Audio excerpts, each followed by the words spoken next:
everybody. Thanks for tuning in to the Coaching Call podcast. On this podcast, we'll cover various types of coaching by trainers in sports, martial arts, fitness, and business. We'll discuss each coach's methods to getting the most out of their respective athletes or clients and how they attempt to change the platform in which they coach. Join us on a fun adventure as we discuss unique coaching styles. Coaching is a universal part of how we get others to get something done. Join your host, Rafael, and his guests on this unique journey in coaching. Hi, I'm Sifu Rafael, and this is the Coaching Call podcast. If you enjoy this episode, please subscribe and leave a review. This episode was made possible by listeners like you. Mista Yu, I'm so excited to have you on. Me too, brother. Call. How are you today? Fantastic, man. Early morning, but it's good, man. Glad to be on here with you, man. Thanks for having me on. It's my pleasure. I am excited for this. So you and I kind of had a pre-call, if you will, and we made some connections. Things have been happening since, and I love your energy, and I really want to get to know you at a deeper level. So it's you sure? I definitely do. Here's the crazy thing: is how can we get better? It's by the connections we make. It's the people we know. And sometimes, listen, it's not always the prettiest version, but it's who we became because of that, right? So talk to me about, where were you born? Who influenced you before the age of 18, 20, 10 even? I was born in Brooklyn, New York. Bounced around between Bedford-Stuyvesant and Crown Heights. In those parts of the borough. Lived there the majority of my life. Before age 18, honestly, my biggest influence was my mother. That's pretty much low hanging fruit. I was a fruit of a single parent family, and I watched her work 2 jobs and go to school. Wow. You know, and she was now playing bingo. She was actually going to school, and she was actually working 2 jobs. And I learned I was a latchkey kid, which basically means a kid that's kind of on their own, independently going to school on their own, getting up early, making their breakfast, getting to school on time. And I had to travel to a different borough to go to school. So it was definitely interesting. But I was about 12, 13 years old. I was kind of not on my own because she abandoned me, but on my own because she was doing so much, and I had to figure out how to be kind of grown a little before my time. So I watched her grind and put in hard work, and she got several degrees and some awesome jobs that she had, and she worked hard to provide for us. So for me personally, she was my inspiration. I learned so much from her about hard work, and New York is all about hard work and grinding and grit and all the things that you hear about. Those are all true. And I watched her exhibit that on a daily basis, sometimes 6 days a week. So I learned that from her. Beautiful. You said you went to another borough. What borough did you go to? I went to Queens for high school because of the zoning. The school that they would. I live right next door to a school, by the way. I was 2 doors away from a high school. To me, that was like fantastic. 2 doors away. I don't have to get up too early. I can get home right away and knock my homework out and still have time to play. This is awesome. They wouldn't let me do that. So they put me in, they sold me for a high school that was, let's just say it was challenging, and I'd be more focused on my livelihood and staying alive than me actually getting my education. So I told my mother I didn't want to go there, and she didn't want me to go there anyway because there was so many crimes and deaths going on in that school. It was just atrocious. So I picked a school that did aerospace and engineering, and that was in Queens. So I had to take 2 buses. I had to take 2 trains and a bus to get there every morning for high school. What school was that? What school was that? August Martin High School in Jamaica, Queens. Okay, I went to Jamaica. So way out there in Queens. It's way out there. I was probably your neighbor because I went to Jamaica High School. Oh, you were okay. Yeah. And I grew up in Hollis, Queens. Okay. And so for me, it was interesting. And yeah, when you talk about living in New York and how it really is, oh, I know, because I Yeah, live I know there. you get it. Oh yeah, absolutely. So Yeah. if you think about the community that helped to build us, right? What was some of the most lessons that you learned even in traveling to a different borough to get to that school? Um, as far as the neighborhood, this is my first time really. That was my first time then being what that term about how it takes a village to raise a child. That's when I begin to see that really, really play out. I've seen it in some small forms in other places that I lived in Brooklyn, but in this particular neighborhood, that's where I saw it the most because if you showed out and you messed up in this neighborhood, those older folks, our neighbors from across the street and next to us on either side, they'll grab you up by the collar and Mm, they'll put in that work. And that's what those kind of neighborhood we had. My mom didn't do a whole lot of that. She would probably yell some folks and she would shake a stick at them and everything. But for the most part, that village, took care of its own, and we didn't let strangers come in and and kind of mess up our street. Our block was kind of really protected in that way. But I learned about community, having a sense of community, and looking out for each other. Because honestly, a lot of things that you hear about New York aren't true. They're hyperbole to say the least. But in this case, there are a lot of times where that mentality of look out for yourself. I mean, we've been known to walk over bodies on the street. We don't want to be involved. We just keep on going to work or to school. We had to go. We're not stopping to take a picture and take a selfie. We're not stopping to call the police. We're going about our business and we're moving right on because we want to be involved in anything. That part of New York was really true back then. But to see the community get together and say, you know what, we're going to defend this block. This is our block. This is where we did, where our families, our kids go outside and play. You can't come on this block and and contaminate that. So I've seen that for sure. As far as going to the school in Queens, August Martin, that was a rough one. I mean, that's a long trip every morning. So right.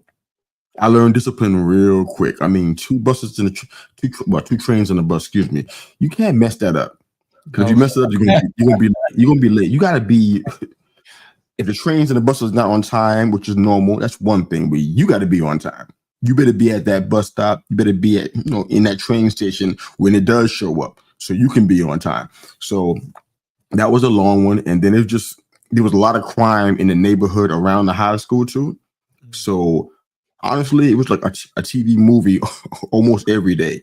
No, they had a big park between the bus stop and I forget the name of the park. It's been so long. Maybe it was Baisley Park. I'm not sure. It was because the school's off of Baisley Boulevard. But huge park.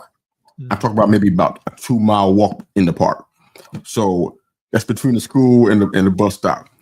And usually the people who have bad intentions, they hang out in that park. Of course. So you can't really avoid. You can try to walk around it, but it's even longer. So between the bus station and the school, you had to deal with these individuals. So I had run-ins with them too. It was a long, hard road to finish high school and stuff. But yeah. So that taught you some discipline, didn't it? Yeah, I mean, I think I watched it from my mother. Really, the part with the school, I had to put it into action, but I saw it with her. I mean, getting up on time or early and being what she needs to be and whatnot. It was ingrained in me super early. Now it's like my motto was: if I'm on time, I'm late. I'm frustrated. I'm frustrated if I'm just getting somewhere and I'm on time. If there's an appointment at 7:00, I'm just getting there at 7:00. I'm stressing. I don't tell people this, but it's happening inside of me. I'm like, I'm barely making it. If I'm early, I'm at ease. Yeah. I'm cool. I'm chill because I'm ready for whatever and more prepared for whatever the appointment's about and everything. So that's just my thing. I don't think I won't say she put that on me, but I got some of the discipline from her, and now I'm just like this is how it has to be. Wife and kids got to be ready early, up on time, so we can get to our appointment, get to our event, whatever it is. So yeah. I always been like that, man. I don't know where it started from, but I definitely got it though. It makes a huge difference because anxiety sets in for people who are either just making it on time or if they're late because it's consistent. And then th- there's a great thing about consistency is if are you being consistent in a positive way or a negative way, right? Because if you're consistently late, it's going to cause havoc. It's going to, if you're at a job and you're consistently late, you're going to get fired. But if you Facts. consistently show up on time, people look at you as reliable, and that That's speaks true. volumes, right? That's Uh, true. talk to me about how you were able to navigate all those waters. And you talked about walking over corpses or so forth because it's New York and you didn't want to get involved. And but sometimes you don't want to get involved, but people push you in that direction. How did you learn to avoid that, or how did you manage to deal with it? Learn to avoid it. Um, I don't want to give the impression that New Yorkers don't have compassion. Right. In that time, it was a lot different than it is in current times. We've been seeing in New York, you've seen pandemics and outbreaks and things of that nature. And what New York is very, very good at doing, that I don't think we get enough credit for. And I say we, like I'm still living there, but that's my home. I defend it sometimes. But they're really good at rallying together when they need to and getting the job done and being there for each other. And I've seen that a lot especially in the past 5 years or so. I've seen that it's evident that New York has that ability to do that, especially when the chips are down. When it comes to being involved with people's business and stuff, it was kind of ingrained in me. My mother, she's from the U.S. Virgin Islands, so I think part of that comes from that too. But she taught me real early, mind your own business. Stay out of people's business. Don't get caught up. I mean, and honestly, it's good advice. Right. The people who are doing the opposite right now, yeah, it's not smart.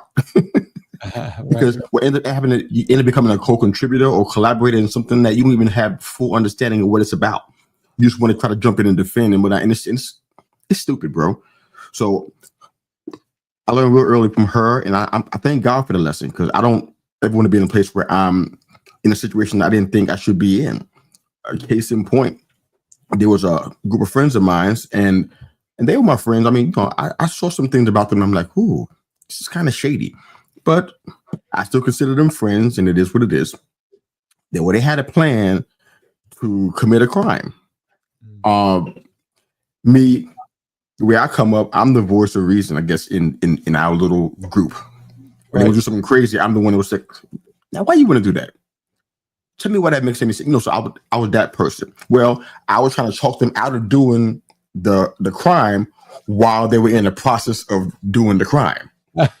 It sounds stupid. It's something I can laugh at now, but then if I told the story back, they'd be like, "What? That was dumb." But I was really not desiring to be involved with the crime. I was trying to talk them out of it. I said, if you do this, you're going to be in jail. But the whole time, my mouth is moving, my feet's moving too. So I'm moving with them in almost in cohesion with what they're getting ready to do. Well, the authorities were called. One of the guys, the ringleader, got away. Me and the other guy, who was definitely totally involved in the crime, and me being basically unwilling collaborator, if you will, we both went to jail.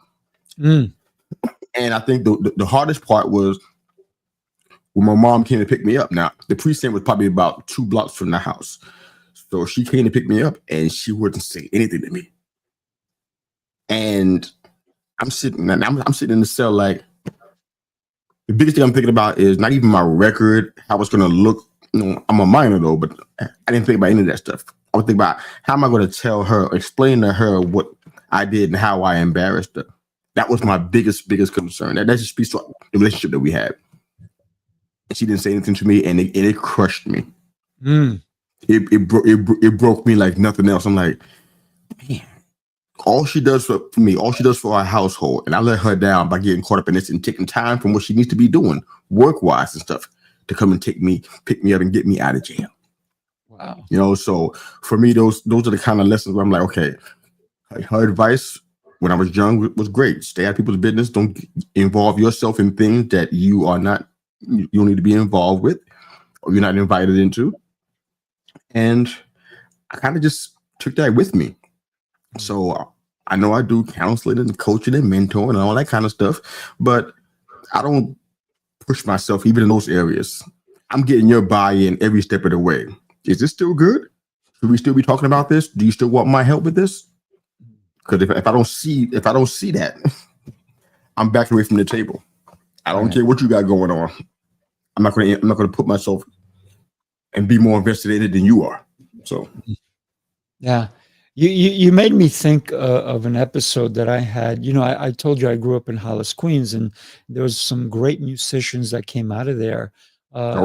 Different bands and so forth. So I'm hanging out with these guys, and one day we're actually at a place, and we actually wound up being in Manhattan, and they were a very popular band at the time. And one of them says, that guy disrespected me. Why don't we go beat him up?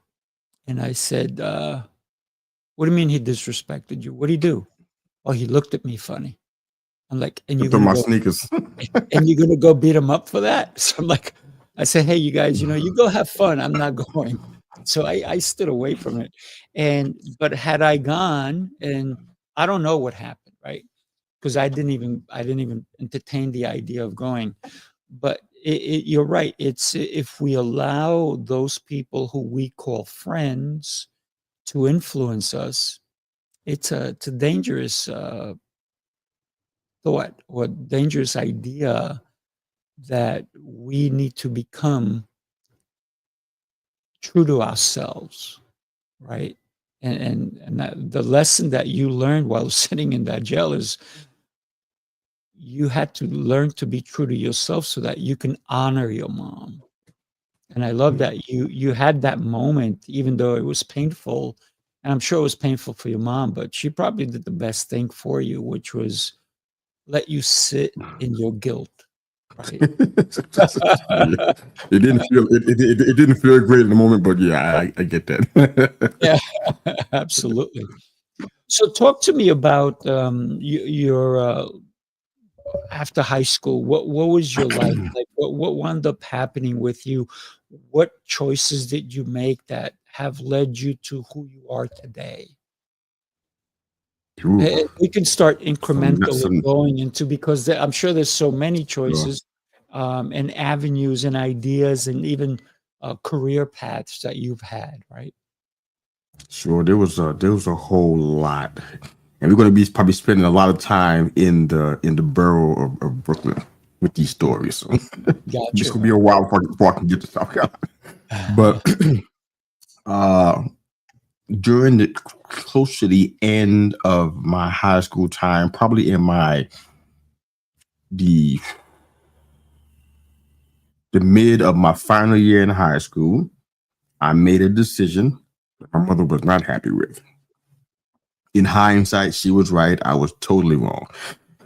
But when you have a situation, and this is something that's very, very germane to people who come from where I come from, and sometimes people who look like me, you don't have a father in the household, and that steadying presence, when it's missing, it's really hard to replace it. Mom can do her best. She took me out to bike ride and play baseball because I wanted to be a baseball player with the Yankees. She would let me go out there and take my roll in the glove and out there, and she would throw me catches, play catch with me and stuff. She would let me go to the basketball court and shoot threes and stuff. And I wanted to be on the Knicks. I mean, she helped me do all that kind of stuff. But at the end of the day, she couldn't replace that. She couldn't replace that person that was supposed to be there and what they would bring to the table. So when that happens, especially in the inner city where I grew up, you become prey to certain influences. It could be gangs who've tried to recruit me, but that never worked. I was never going to do that. But I ran into, I would say, in this Now I would call it a cult because it's kind of what it was. It was an Islamic cult. And they recruited me to be a part of their nation, if you will. And I decided, you know what? This was more important than finishing high school. I had about 4 or 5 months left. Wow. So I left. Wow. And my mother, it was like a knife in her heart. I'm like, I don't want to hurt her, but just feel like it's a waste of my time. So I just left, and that's a regret that, you know, I had to live with. But I went with them, and I followed their practices and upheld their values for probably close to a decade. And this is a longer story to go with this, and maybe one day I'll write it down. But I think you should, for sure. There was some situations where my life was in danger, in mortal danger. But I really believe that God brought me out of it.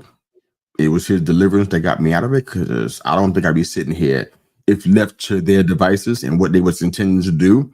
I don't think I would have been here. So I would deliver from that, and I kind of had to reshape my identity, if you will, for lack of a better word and term, kind of find out who I was and who I wanted to be. So I just discarded everything that was associated with them. I basically had me a book burning and clothes burning to everything that was associated with them. I just got rid of it. This is over some time. Right. And I just kind of, I re-engaged in relationship with my mom, moved back in with her. Part of that was necessity, but part of it was I want to reconnect. I want to get back to what it was that we had before I made this dumb decision. So I got back with her. I helped her out in the house, but I wasn't a bum. That it's like so many people are. Guys that are 40 years old living with their mom, don't do anything to help, but just she's like a slave. That's not what's happening now. I was helpful. I was a part of the household. I was involved in cooking, cleaning, even gardening, believe it or not. I was a part of all of that stuff.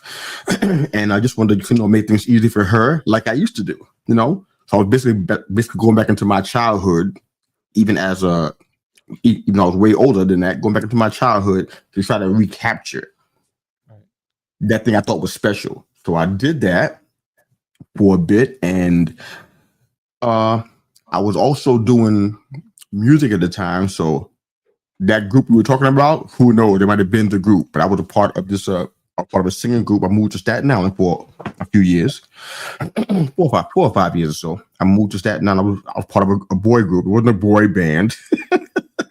I can't say that with a straight face, but it was a boy group, 3-man group, and we were singing. We were doing R&B and hip hop. We were doing shows all throughout the tri-state area, even in the Poconos. We're doing stuff everywhere, trying to get made. And we got signed to a independent record label in Jersey called Sugar Hill Records. So that company has many names that you may recognize that were on their label, like a Charlie Wilson, not Run DMC, but it was like Sugar Hill Gang and some other ones. A whole bunch of them. I can't remember all of the names, but it was several. You can look it up in Google. You probably see a lot of. You won't see my name, but you probably see a whole bunch of other famous names on it. So we were doing that for a while, and what ended up happening was, I always laugh and tell the story, but I'm gonna tell it on your show. I don't tell it anywhere else because it's weird. Me and the wife laughs about it from time to time. But Charlie Wilson was on this label, and he would come out for a while, do kind of go on tour, do a string of songs and everything, and then he would just like almost like do like a semi-retirement or take like a long break, and they would come back and do it again. And he was doing that over and over. Matter of fact, they all were Sugar Hooky, and they were all doing that. They wouldn't stay out. They would kind of come out and would disappear and come back. So when we came out, we were kind of like, I guess what would be considered a hot commodity for the record label. Right. And we had a 14-song album that we wrote and produced ourselves. And we were ready to roll, getting ready to shoot the video, probably in an island somewhere. And they put us on the shelf because these guys would come back out again for a reunion tour. Oh, wow. We didn't take that very well. No, of course not. Of course not. these New York boys are ready to fight somebody. We ready to fight record producers and executives. We were ready to fight everybody. We were not happy. We were incensed, to say the least. Yeah. But eventually, through that, the group disbanded, and a couple of us moved out of state to South Carolina, just kind of start some production companies of our own, and just kind of scout some talent and kind of do our own thing, since we couldn't get our stuff done there. And that's how I ended up in South Carolina, and that's how the other part of the story started. Oh, look at that! Nice. Let me share something with you and everybody else taking a look, and then we're going to come back, because I want to get into that second part of how things got started for you. Take a look. You followed the rules, tried the restrictions, counted the carbs, the steps, and the failures. You're not lazy, you're exhausted from doing it all without real change. What if the problem isn't you, but the plan?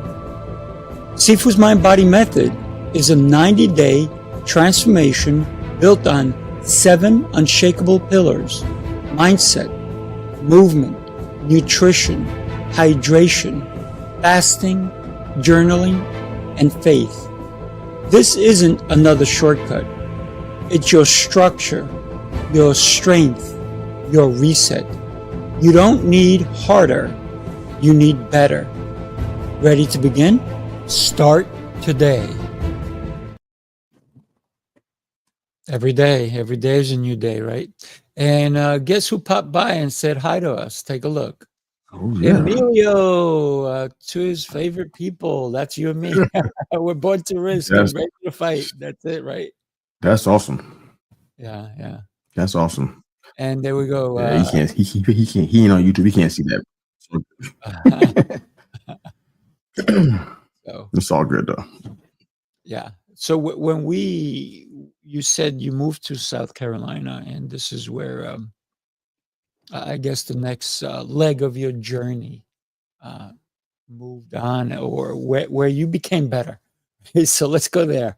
Talk to us about that. What was the catalyst, if you will, for you to leave Brooklyn? Good old Brooklyn. I used to live in Cypress Hills at one time too, by the way.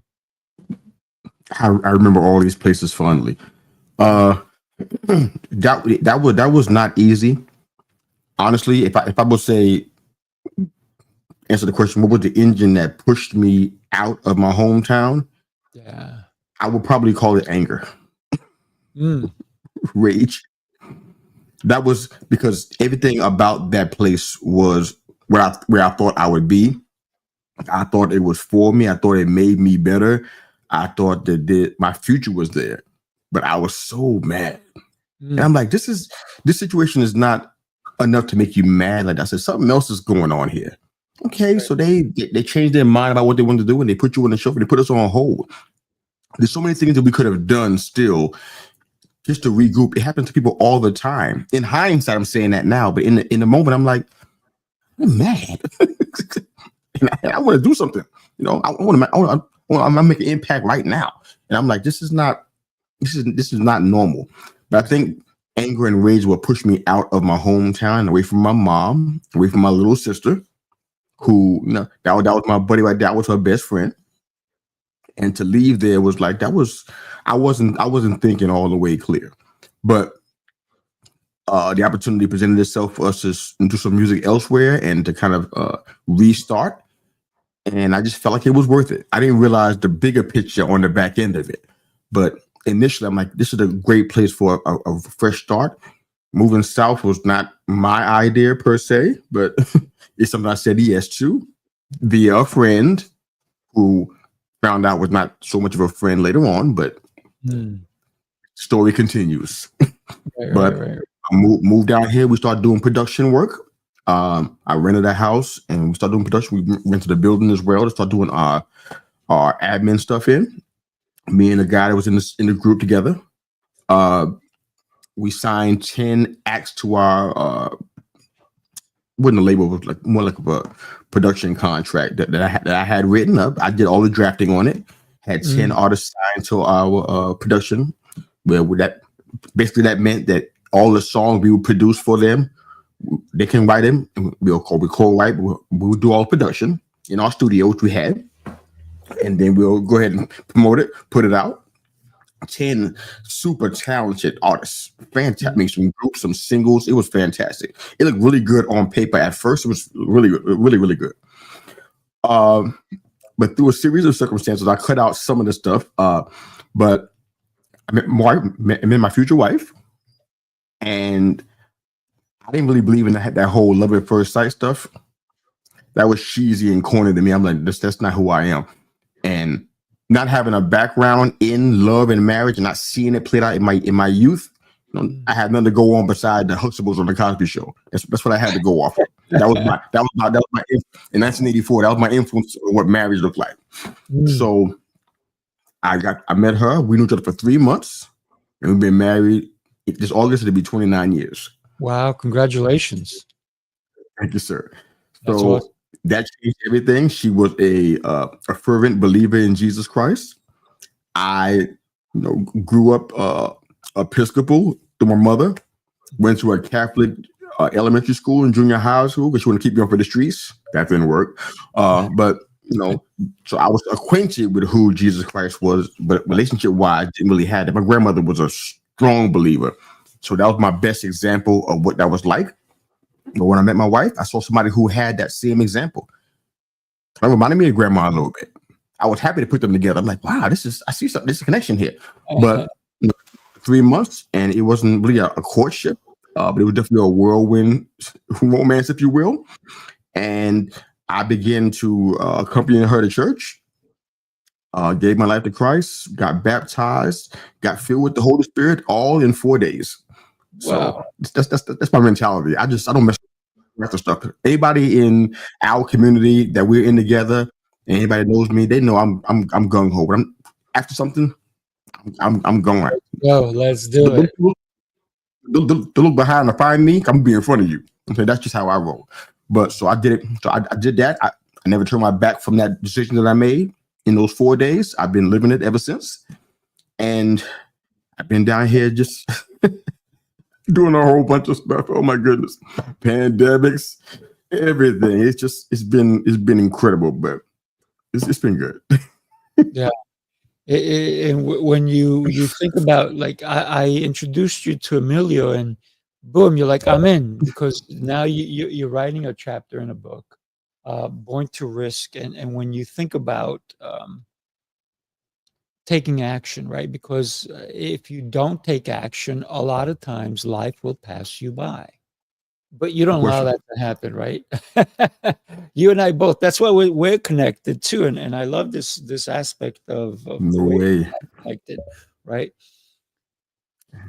You talk about a whirlwind, but you've been with this woman who impacted you so deeply for 29 years. And when you talk about her, even though you talked a little bit about her, I can see the power that she has brought into your life, right? Talk to us a little bit more about, a lot of people will be with somebody and they'll say, oh yeah, that's their thing. I just go to because I have a friend of mine and I see them in church. And one time I said to the husband, I said, hey, it's great to see you here all the time. And you know what he said to me? He goes, I'm just here because she wants to be here. I was like, oh, man. I said, so you're not here for yourself? He goes, not really. Wow. Like, okay. All right. But I see the difference in you because it impacted you and you went deep in. You said 4 days you were in. Talk to us about this incredible woman in your life and the impact that she truly had on you. Yeah, I speak volumes about her. This probably makes her uncomfortable if she ever get a chance to hear this. But for me, she was the picture, and this is I don't want to get emotional on your show, but she's the picture of unconditional love to me. Because I was a work in progress. I mean, I came from New York. I was hard as a rock for the most part. I probably had a squishy center, but I was hard as a rock for the most part.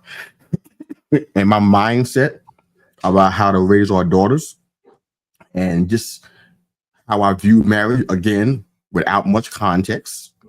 You know, I couldn't have been easy to live with, but she showed. The only place I've ever seen that is my mother and grandmother. I've never seen it anywhere else in my entire life. My mother, my grandmother, and this woman. Mm. And she loved me. And today, she loves me. She thinks about me when I'm not around. Wow. If she's going to a store and she sees something that she thinks I'm going to like, she still gets it. I didn't ask her for it. She just gets it. I barely do that, just to be honest. Just to be transparent. I don't go to stores. You know what? I think she like that. Sometimes I do, but it's not consistent. She consistently does that. And she said, I was just thinking about you, and I just got you this. I'm like, dang, babe, that's awesome. I mean, she knows there's a certain kind of fruit snack that I like. She'll get the fruit snack. I'm not asking for it. I'm not saying I need it, but she'll get it for me. And I'm like, I'm about to cry over a pack of fruit snacks. I'm like, dang, babe, thanks for thinking about that's. She just been the picture of unconditional love, man, and she showed it so much. And we've had some rough spins. When I say whirlwind, that's what I mean. Because when you have a blended family and all the things that come with it, I even talked about it in the first book that I wrote. And the one's coming up, I'll be talking about it some more and fleshing it out even further. I think it's relevant, especially in today's time. But she's a rock. She's consistent, man. She's grown a lot since we first met. To her credit, I'm saying, but she's just been a picture of unconditional love. It's like, I don't always hear that. As a matter of fact, I rarely hear it. I see it in little spots here and there, but it's very rare. I'm talking about 3 out of every 10. I don't see it very often. Yeah. And she does it consistently, and it's like, wow, I really see the God in her. It makes me love her more. I'm saying, I'm like, wow. So it's amazing to be in this situation. So I mean, we've been through a hell, to be honest with you, going almost into 3 decades, and we've been through it. We've been through fires, and we still come out not smelling like smoke, miraculously. But I don't want to be in a fight with anybody else. We are both warriors in a lot of different ways, but man, we are a team. You mess with her, you're gonna get this. I'm gonna give you that smoke that you're asking for, and she'll do the same thing for me. That's beautiful. It's powerful stuff, man. Love that woman. It is. It sounds like you guys are still on the honeymoon, right? 29 years later. Yeah, So talk to me about your 4-day experience. Okay. I got to go back to Brooklyn in order to get here. Is that okay? Let's go. I'll get on the train. Okay. Yeah. I gotta go back. I gotta go back to Dean Street in order to get this part straight. So this is during the time where I had left the community, the Islamic community I was a part of in Bushwick, but I moved back with my mother. So I was still wearing the garb and still doing some of the things work-wise in association with the community. I just wasn't living there with them anymore because that was dangerous for me. It was still dangerous. If they saw me on the streets, it would have been an altercation. So I was trying to avoid them on the streets too. So crazy story. You can't live like that, but it's a crazy story. But anyways, I was still doing that. I was walking home with a buddy of mine. This is the same buddy that got away with that crime I was telling you about. Still connected with him. What did I tell you? But me and him were in this. We were in this mindset, this Islamic mindset together, and we were walking home after a day working the subways and selling our books and oils and everything. And some guy pulled guns on us. It was pretty dark that night. It was about 7-something in the evening, so it was already dark already. And they pulled guns on us. He was across the street, and he was standing in front of the tree, and he had his hands up. I'm like, what's he doing? I couldn't see the person. I just saw him with his hands up. I couldn't see who's behind the tree. And I turned around. The guy was pointing a gun at me. I mean, he came out from behind the tree. And he had his hand finger on the trigger, and his hand was shaking like this. Ooh. He probably had I probably say maybe 3 feet from my head. So I'm sitting here thinking, is this how I'm going to go out? Dressed in this Muslim garb with a cart behind me full of products. Am I going to, and I'm only about 5 houses away from my mother's house. Am I going out right here like this? Is this really going to be my story? So I was so crazy enough though, but we were both victims of an armed robbery. He made like about $500 that day. All his money was taken. Right? This is the same guy. Don't forget that planned that robbery, that attempted robbery, and got away and didn't get arrested. Remember that? Yeah. The importance of the story. I had a watch that I church's watch, but it broke on a subway ride, so the battery just stopped. It was dead.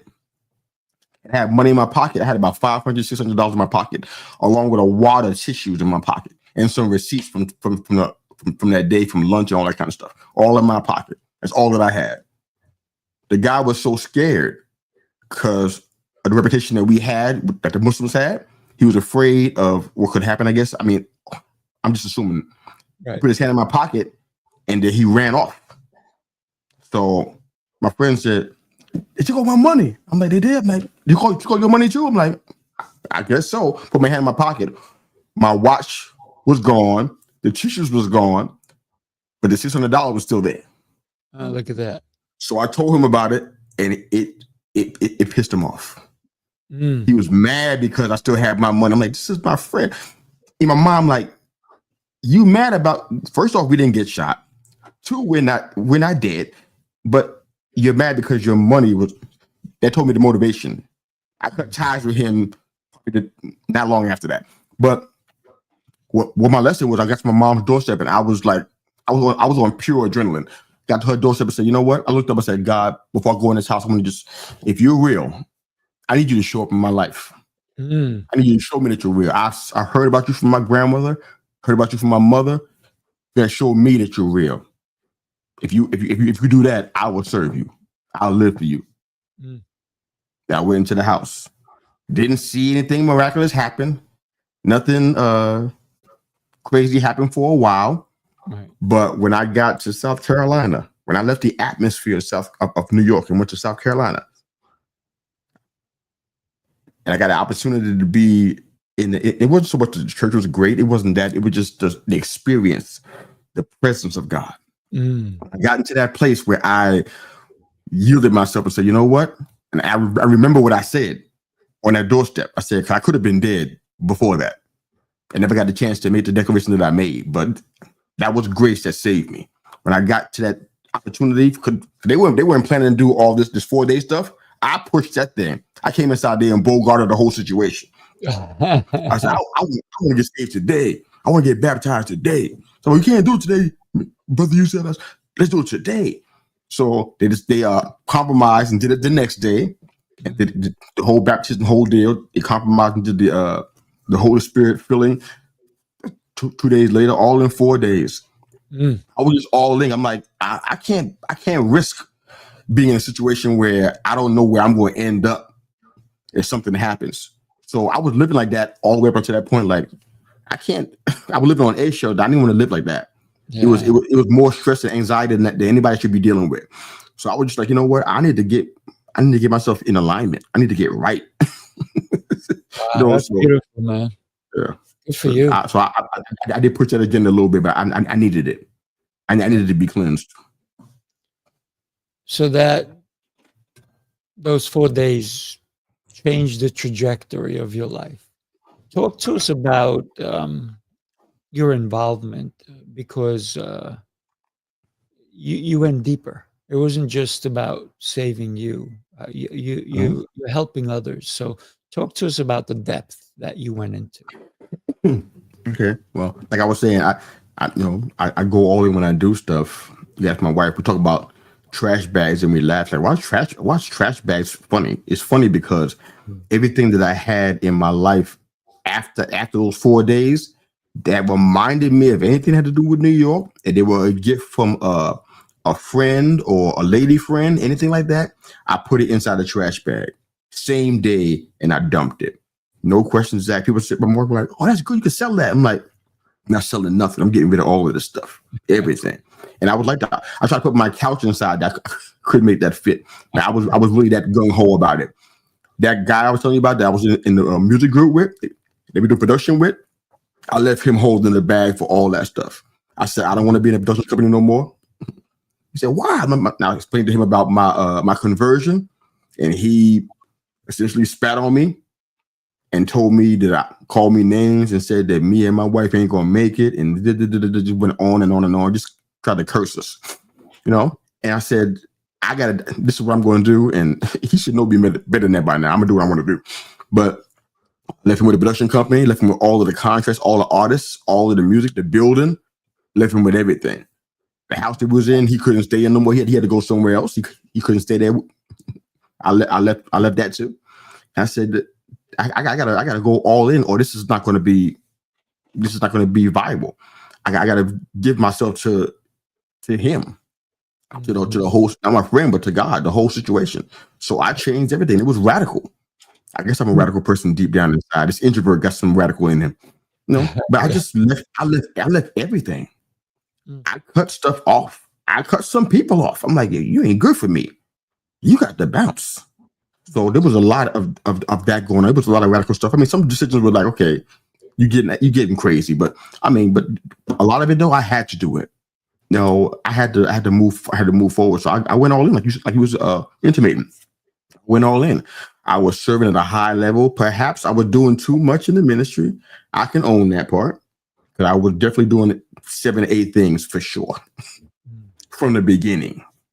I was outpacing people who've been there for years. They weren't doing anything. I was doing their stuff and then some, and managing it. But there was a cost to be paid in my doing that. Found that out later on, but yeah.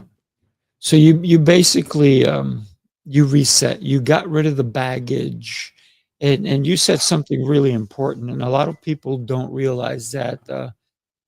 Not to put it in a negative way, but people can become baggage. They become someone you carry, or you carry their burdens because they're still speaking to you. They're on your shoulder, or they're pulling at you. And I love that the fact that you recognize that you had to let them go. They no longer served your purpose. Your purpose is for a higher calling, and it's sometimes family members too need to be. And I'm not saying that we should, but you should look at your deeper level of the people in your circle.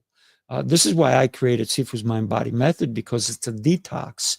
And when we detox, we start with us, but then we have to look outward and see what else is not serving us.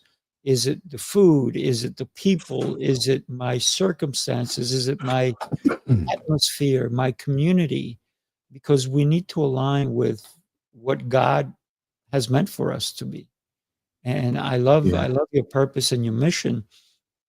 Talk to I want to us share some. about- Sorry, Go ahead. I want to share some real quick, if you don't mind. Go for it. Absolutely. May I? Yes. There's a book that I love. It's probably in my top 5 favorite books. It's called The 10 Critical Laws of Relationship by Rob D. Thompson. It's a fantastic book. One of the things that I learned in this book that I didn't know about it beforehand. If I had known all these years, I could have saved myself a whole bunch of drama. But one key point in this book, and I love for you guys to read it and judge it for yourself. But one of the things that Rob Thompson said in the book was that we have to vet people for friendship, for relationship. I'm like, really? I mean, people vetted me to fucking work on their jobs. I get that part. I mean, even I guess your significant other is going to vet you to some degree before they decide to marry you. That makes sense. Right. But for like friendships and relationships outside of those kind, I mean, you have to vet people. But I didn't think I was even worth enough to vet somebody to be my friend. If I had done that, in hindsight, a lot of the folks that were my so-called friends would never make the cut. They wouldn't be able to get to the final round because there's so much about them. It's like, wow, this is not who I want to be. I want to be associated or tied to this kind of person. And It just, now I'm doing it now. Now I'm using what's in that book, and I'm vetting people for friendship and relationship. I'm not mindlessly jumping into those kind of reunions, I recognize there's a natural part and there's a spiritual part too. I got to make sure that I'm not just inviting anybody into this and just almost coming into agreement with them, because what am I coming in agreement with? How's it going to impact what I try to do in the future? So I want to throw that in there because vetting for friendship is really, really super important. But go ahead. I'm sorry to cut you off. Listen, thank you so much for bringing up that book. And I think everybody should definitely read it. But a lot of times, and anything with reset or alignment, some people are not ready to accept what you just talked about, what I talked about. And sometimes it's a whack across the head sometimes that we need, right? It could be God going, hey, I've been talking to you all this time. And sometimes it's hearing the message over and over and over again till you go, wait a minute, I'm hearing something. But now it finally clicks. So this is why I'm loving this conversation, because everything you're talking about is who you became. Because your mom kept telling you things and you didn't always listen. But somehow her voice, I'm sure you can still hear it. You can still hear her speaking to you. You can go back and in retrospect, look at your life and say, I made all these mistakes, but don't judge yourself for the mistakes, but learn from them, because there's a reason we get stronger because of our failures. A diamond does not become a diamond without it going through the process. So it's the process that through the process that anybody listening to us now probably still may be going through it, but maybe today's conversation between you and I can be their message to say, it's time. So thank you for that. Well, thank you, sir. It's awesome. We have a few minutes left. Tell us about what's relevant in your life currently.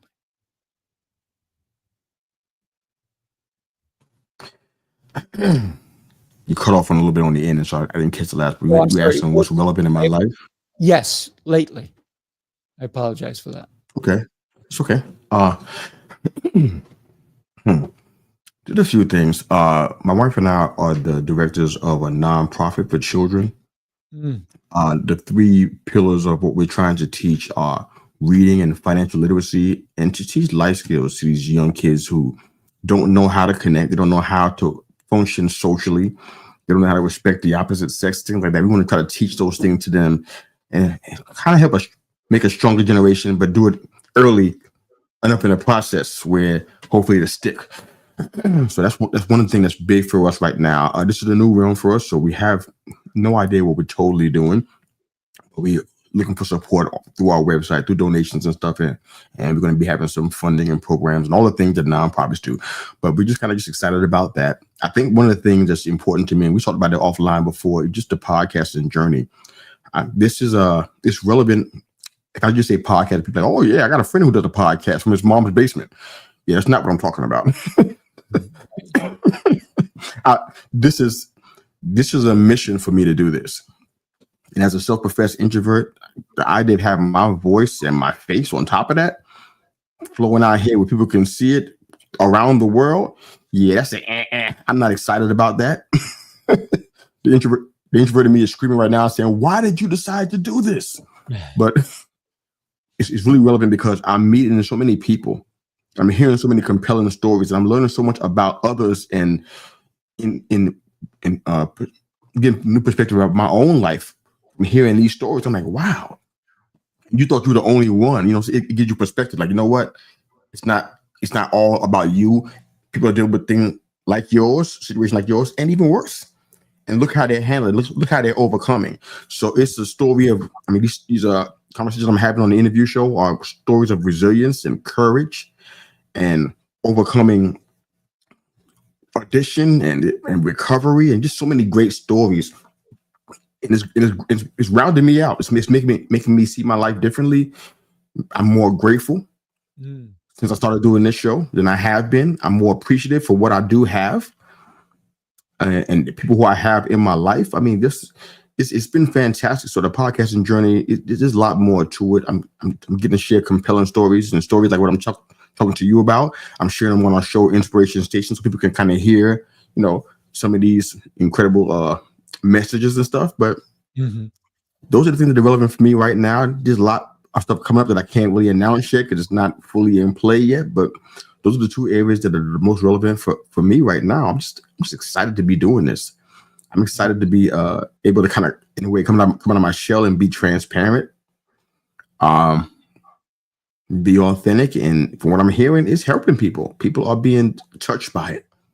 And it's impacting people where they're making significant changes in their life, in their discipline, in their habits. And it's because of something that I shared with them. Mind blowing, right? Yes, sir. Yeah, it's way bigger than me, man. I'm just like, I'm in awe of it, man. Yeah, it's beautiful. So talking about your nonprofit, I work with kids all the time. So if there's anything that I can do to help do videos or come in person or anything of that nature, if you have an event, it'll be an honor because I always, even the children that I'm helping, and I talk to the parents and I say, listen, the lessons I'm teaching your children, you need to continue them at home because your children are your future, but they're also my future. This is why I think impacting the youth is such an important thing that we need to do day in, day out. And a lot of times, people try to silence the children, but their voices need to be heard. They need to be heard. They need to be acknowledged. And every day, we need to raise them because guess what? The lessons they see us in our actions, in our habits, they will apply them to maybe their own existence, and they will become better because of it.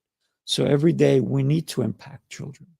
And I love that you're doing that, you and your wife. Thank you, sir.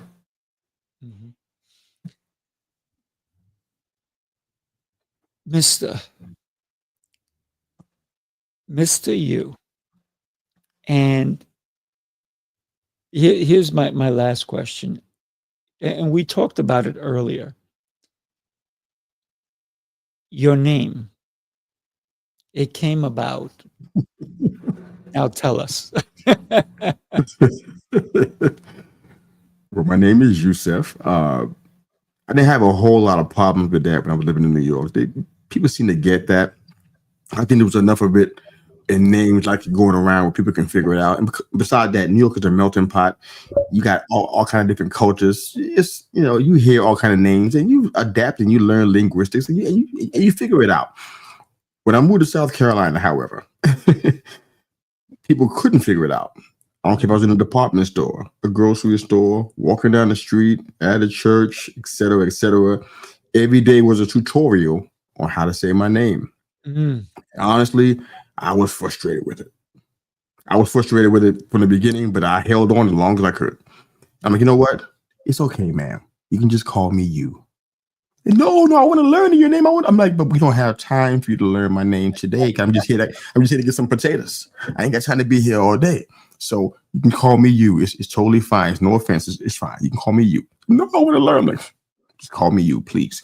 So that's happened everywhere I was for years. Just call me you. Just call me you. Totally fine.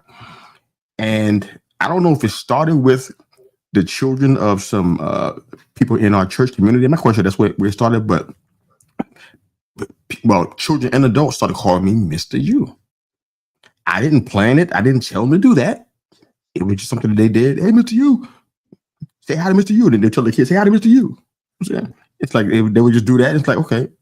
And it just kind of happened. It happened. And around 2020, probably one of the worst times in our country's, in our world's history, I decided to podcast. I'm like, okay, so what's going to be the name of the show? And I agonized over it.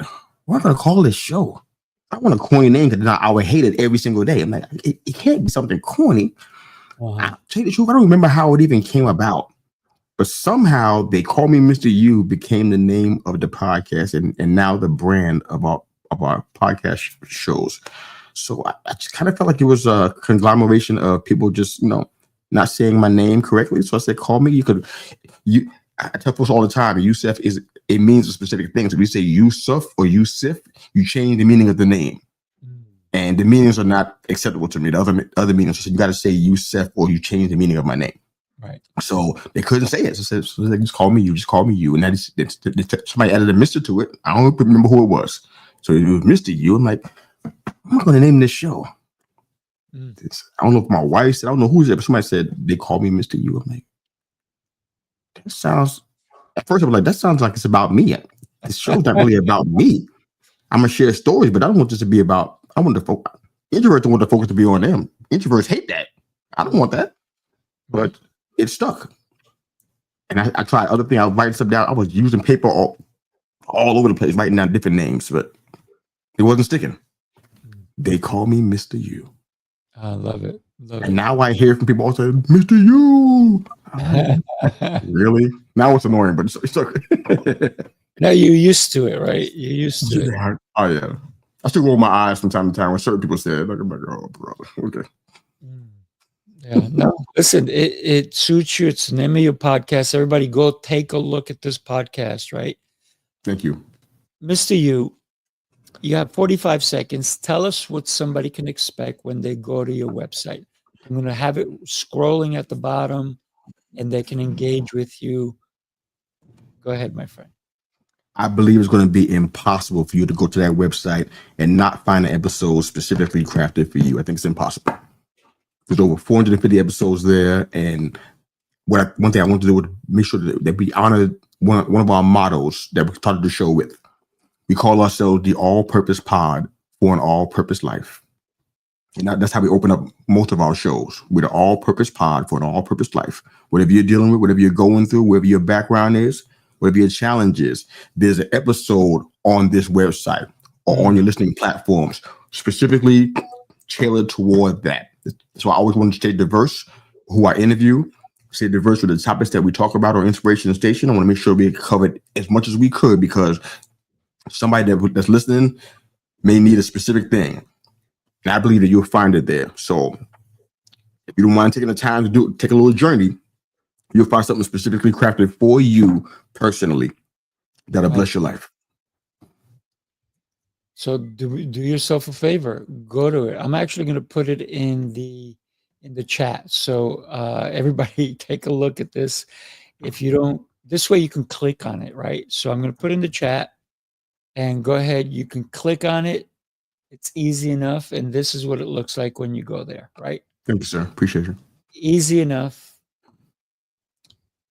I am so grateful that you and I connected, and let's keep the conversation going. And like I said earlier, if there's anything I can do to help your mission and your cause, never hesitate. You have friends not only here, but in the communities that we belong to. And everybody, do yourself a favor. Get to know this man and share the show. Great insights. Listen to it and share it with your friends. Thank you again, my friend. Hang on for a minute. Everybody else, have yourself an exceptional rest of your day. Take care, everybody.